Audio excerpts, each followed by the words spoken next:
வணக்கம். நீங்க ஒரு சின்ன பிசினஸ் பண்றீங்களா? ஜிஎஸ்டி ரெஜிஸ்ட்ரேஷன் பண்றது ரொம்ப கஷ்டமா, ஒரே சிக்கலா இருக்கா? அப்போ உங்களுக்கு ஒரு சூப்பரான செய்தி இருக்கு. உங்க வேலைய சுலபமாக்க கவர்மெண்ட் ஒரு புது சிம்பிளான ஸ்கீம் கொண்டு வந்திருக்காங்க. வாங்க, இந்த திட்டம் உங்க பிசினஸ எப்படி மாத்த போகுதுன்னு விரிவா பார்க்கலாம். நம்மள நிறைய பேருக்கு, குறிப்பா சின்னதா தொழில் பண்றவங்களுக்கு இந்த ஜிஎஸ்டி ரெஜிஸ்ட்ரேஷனாலே ஒரு பெரிய தலைவலி தாங்க, இல்லையா? அந்த ஃபார்ம்ஸ், ஏகப்பட்ட டாக்குமெண்ட்ஸ், அடடா, நம்மளோட டைம் முக்காவாசி இதுக்கே போயிடுது. இதனால நம்ம பிசினஸ்ல கவனம் செலுத்தவே முடியறதில்ல. ஆனா இனி அந்த கவலையே வேணாம். இந்த பாரத்தை எல்லாம் குறைக்கிறதுக்காகவே ஒரு சூப்பரான சிம்பிளான தீர்வு வந்தாச்சு. இந்த புது ஸ்கீம் உங்க பிசினஸ் பயணத்தை இன்னும் ஈஸியாக்க போகுது. உங்க நேரத்தை மிச்சப்படுத்தி நீங்க உங்க தொழில்ல முழுசா கவனம் செலுத்த இது நிச்சயம் உதவும். சரி, இந்த திட்டத்தோட பேரு எளிமைப்படுத்தப்பட்ட ஜிஎஸ்டி பதிவு திட்டம். இதோட முக்கியமான நோக்கமே என்னன்னா, சிறு வரி செலுத்துறவங்களோட கஷ்டத்தை குறைக்கிறது தான். அதாவது பேப்பர் ஒர்க்கை குறைச்சு வியாபாரத்தை பெருக்கிறதுக்கு ஒரு வழி பண்றது தாங்க இந்த திட்டத்தோட நோக்கம்.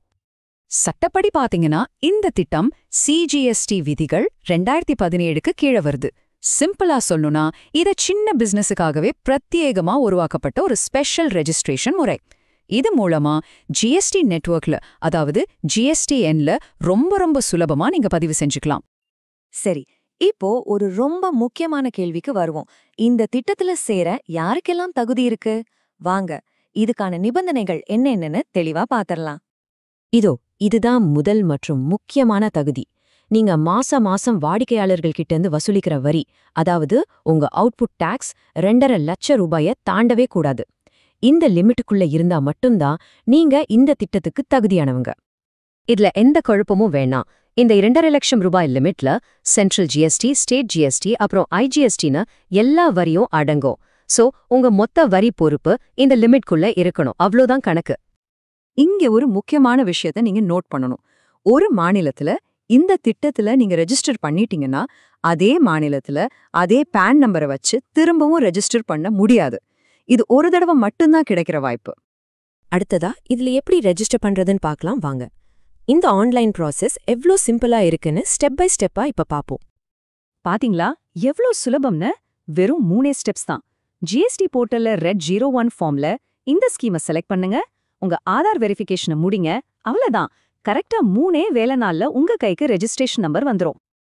ஆதார் வெரிஃபிகேஷன் இதுல ரொம்ப முக்கியம். உங்க கம்பெனியோட பிரைமரி ஆத்தரைஸ்ட் சிக்னட்டரி, அப்புறம் குறைஞ்சது ஒரு ப்ரமோட்டர் அல்லது பார்ட்னர் இத கண்டிப்பா செஞ்சாகணும். இது முடிஞ்சாதான் உங்க அப்ளிகேஷனே அடுத்த கட்டத்துக்கு போகும். சரி, ஒருவேளை நீங்க இந்த ஸ்கீம்ல இருந்து வெளியேறணும்னு நினைச்சா என்ன பண்றது? அதுக்கும் சில ரூல்ஸ் இருக்கு. நீங்க தெரிஞ்சுக்க வேண்டிய முக்கியமான நிபந்தனைகள் என்னென்னு இப்ப பார்க்கலாம். இத கொஞ்சம் கவனமா கேளுங்க.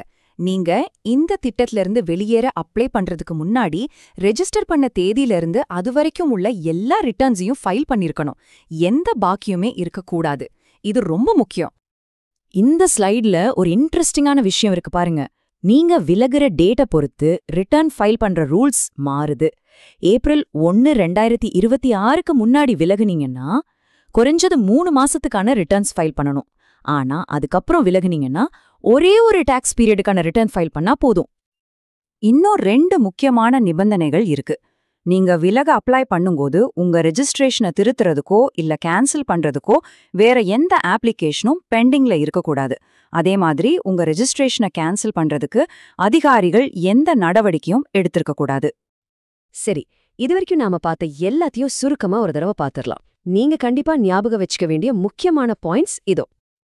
ஆக மொத்தம் 3 முக்கியமான விஷயம். தகுதிக்கு உங்க மாதாந்திர வரி 2.5 லட்சம் ரூபாய்க்கு மேல போகக்கூடாது. பதிவு செய்ய அந்த 3 சிம்பிள் ஸ்டெப்ஸை ஃபாலோ பண்ணா போதும்.